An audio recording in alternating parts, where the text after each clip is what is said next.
Hello everyone, this is Archana and I welcome you all on the inclusive zone channel. तो आज की video में हम पढ़ेंगे स्ट्रेटिफाइड एंड क्लस्टर सैम्पलिंग के बारे में। एंड ये जो हमारा टॉपिक है ये research and teaching aptitude paper 1 के लिए इम्पोर्टेंट है। साथ ही साथ बाकी जितने सब्जेक्ट्स हैं जो नेट की प्रिपरेशन कर रहे हैं उन बच्चों के लिए भी ये वीडियो उतनी ही इम्पोर्टेंट है। तो बेसिकली हम पढ़ रहे हैं अभी प्रोबेबिलिटी सैम्पलिंग के टाइप्स। तो प्रोबेबिलिटी सैम्पलिंग के टाइप्स में हम systematic sampling and simple random sampling already complete कर चुके हैं। आज हम पढ़ेंगे stratified sampling and cluster sampling के बारे में। तो स्ट्रेटिफाइड सैम्पलिंग क्या है, जैसे कि आपको बोर्ड पे बाइफर्केशन करके मैंने बताया है, स्ट्रेटिफाइड, रैंडम, सैम्पलिंग। ठीक है, तो अब स्ट्रेटिफाइड का क्या मतलब है, यहाँ पे स्पेसिफिक कैरेक्टरिस्टिक्स। ठीक है, अब स्ट्रेटिफाइड से आप ये भी जान सकते हैं स्ट्राटा क्या बनाते हैं, इसमें स्ट्रेटा बनाते हैं। स्ट्रेटा हो, लेवल हो, स्टेजेस हो, ये सारी चीज़ें हम स्ट्रेटिफाइड सैम्पलिंग के अंदर लेवल्स, स्टेजेस, स्ट्रेटा बना के हम अपने सैंपल को लेते हैं। और जो लेवल, स्ट्रेटा और स्टेजेस जो हम बनाएंगे वो स्पेसिफिक कैरेक्टरिस्टिक की होनी चाहिए। देन रैंडम का मतलब आप सबको पता ही है, इक्वल चांस। सैम्पलिंग का मतलब सिलेक्शन ऑफ ट्रू रिप्रेजेंटेटिव। ठीक, तो अब देखिए कि जैसे मैंने बताया कि जब हम बात करते हैं स्ट्रेटिफाइड सैम्पलिंग की, तो यहाँ पे हम स्ट्रेटा बनाते हैं, यानी लेवल्स बनाते हैं, स्टेजेस बनाते हैं। जैसे बोर्ड पे आपको दिख रहा होगा एक स्ट्रेटा मैंने बना के रखा है। तो अब जो स्ट्रेटा है वो मैंने बनाया है जेंडर एंड एरिया के बेसिस पे। स्ट्रेटा आप सिंपल से ये समझ सकते हो कि जो भी जो आपकी पॉपुलेशन होती है, तो पॉपुलेशन जब कैसी हो, हेट्रोजीनियस हो। ये पॉइंट बहुत इंपॉर्टेंट है स्ट्रेटिफाइड सैम्पलिंग के लिए कि जब आपकी जो पॉपुलेशन है हेट्रोजीनियस हो, पॉपुलेशन हेट्रोजीनियस जब होती है तब हम बात करते हैं स्ट्रेटिफाइड सैम्पलिंग के। यानी कि जो भी हमने लेवल्स बनाए हैं, जो हमने स्टेजेस बनाई हुई हैं, वो स्टेजेस कैसी होनी चाहिए, हेट्रोजीनियस होनी चाहिए। मतलब हेट्रोजीनियस वो होती हैं और उनमें स्पेसिफिक कैरेक्टरिस्टिक होती है।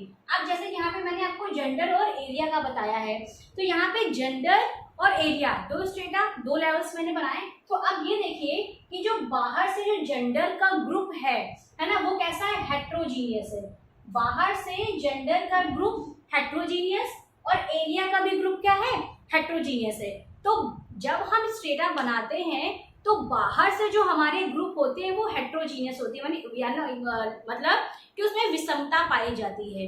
और जब हम इन स्ट्रेटा में से, मतलब अब इस जेंडर में आपके फीमेल्स भी, आपके मेल्स भी आ जाएंगे, फीमेल्स भी आ जाएंगे, ट्रांसजेंडर्स भी आ जाएंगे। ठीक है, तो ये सारे क्लासिफिकेशंस आपके जेंडर के अंदर आ गए।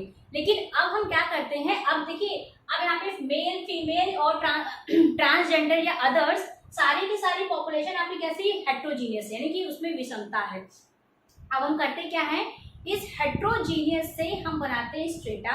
अब जो भी हम स्ट्रेटा बनाएंगे वो स्ट्रेटा बाहर से, मतलब जेंडर का ग्रुप और एरिया का ग्रुप, ये क्या है, बाहर से तो हेट्रोजीनियस है। लेकिन जब इसमें से हमने क्या किया, हमने मेल्स चूज कर लिए और फीमेल्स चूज कर लिए। तो मेल का एक ग्रुप हो गया और फीमेल का एक ग्रुप हो गया। तो अब मेल कैसे हो गए, इसमें होमोजीनियस हो गए, और यहाँ पे फीमेल्स भी क्या होगी, होमोजीनियस होगी। मतलब यहाँ पे मेल्स सारे होंगे और यहाँ पे फीमेल सारे होंगे।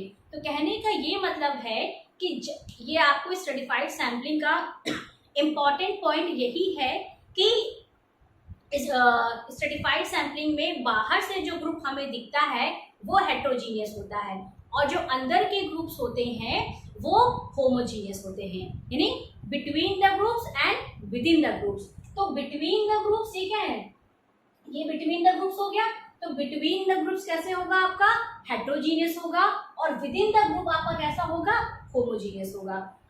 सिंपल भाषा में आप ये याद रख सकते हो कि जो भी हम ग्रुप बनाएंगे बाहर से हेट्रोजीनियस होगा, अंदर से होमोजीनियस होगा।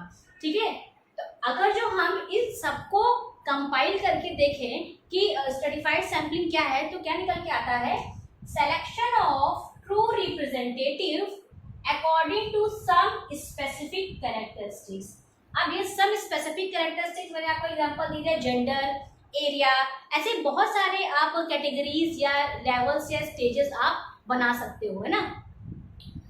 Of the population by providing equal chance to all units of the population, यानी कि जो भी हम सैंपल लेंगे वो सैंपल में हम हर एक इंडिविजुअल को इक्वल चांस देंगे सिलेक्शन का।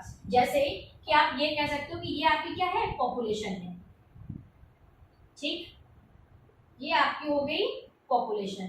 अब इस पॉपुलेशन से आपने क्या बनाया, स्ट्रेटा बनाया, इस पॉपुलेशन से आपने स्ट्रेटास बनाए।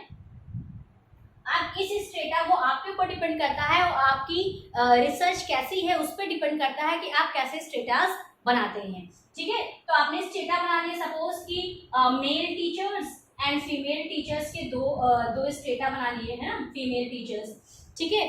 अब क्या हुआ है ना, तो ये दो स्ट्रेटा बने, मेल टीचर्स और फीमेल टीचर्स। तो यहाँ पे भी आपके कुछ सैंपल होंगे, यानी मेल टीचर्स और फीमेल टीचर्स होंगी।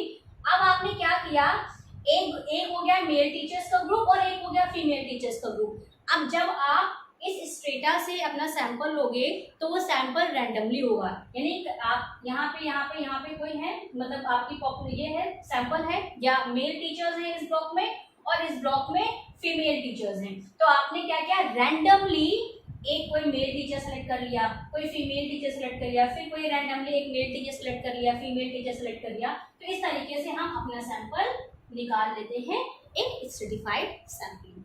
तो ये है आपकी स्ट्रेटिफाइड सैंपलिंग।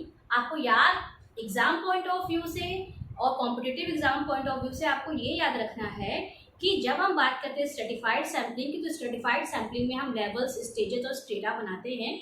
और जो लेवल्स, स्टेजेस, स्ट्रेटा जो होते हैं वो हमारे बाहर से जो ग्रुप्स हमें दिखते हैं वो हेट्रोजीनियस होते हैं, और जो हम अंदर के ग्रुप जो हम स्ट्रेटा बनाते हैं वो हमारे कैसे होते हैं, होमोजीनियस होते हैं। Now we will talk about cluster sampling.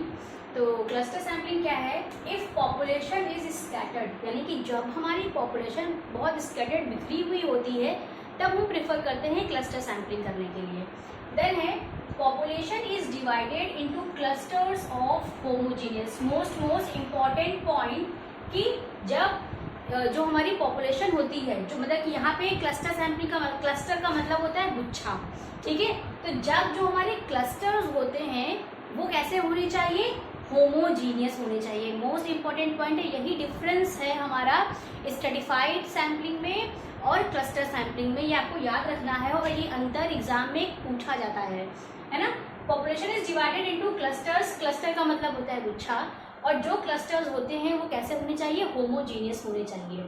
Then है आपका when population is infinite. Cluster sampling हम तभी प्रेफर करते हैं जब हमारी पॉपुलेशन स्कैटर्ड हो या हमारी पॉपुलेशन इनफाइनाइट हो। Infinite types of population already मैं डिस्कस कर चुकी हूँ प्रीवियस वीडियोस में। देन है elements within the cluster are internally heterogeneous, यानी कि जो भी हम क्लस्टर बनाएंगे वो क्लस्टर कैसा होना चाहिए, होमोजीनियस होना चाहिए। लेकिन क्लस्टर के अंदर, यानी जो गुच्छे के अंदर जो हमारे एलिमेंट्स होंगे वो कैसे होंगे, हेट्रोजीनियस होंगे, ठीक है। अब है all individual are taken from randomly selected clusters. जितने भी क्लस्टर्स बनेंगे उन क्लस्टर्स में से जो भी हम सैंपल लेंगे, जो भी हम इंडिविजुअल सेलेक्ट करेंगे वो रैंडमली चूज करेंगे।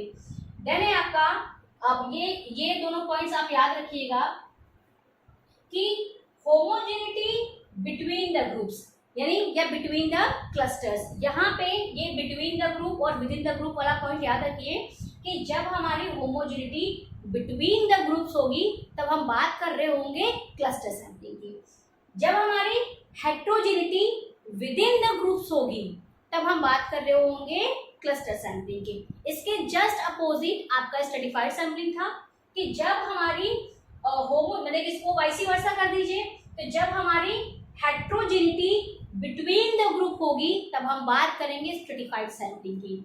जब हमारी homogeneity with in the groups होगी तब हम बात करेंगे स्ट्रेटिफाइड सैंपलिंग की। थोड़ा कंफ्यूजन हो रहा होगा, लेकिन आपको ये याद रखना है।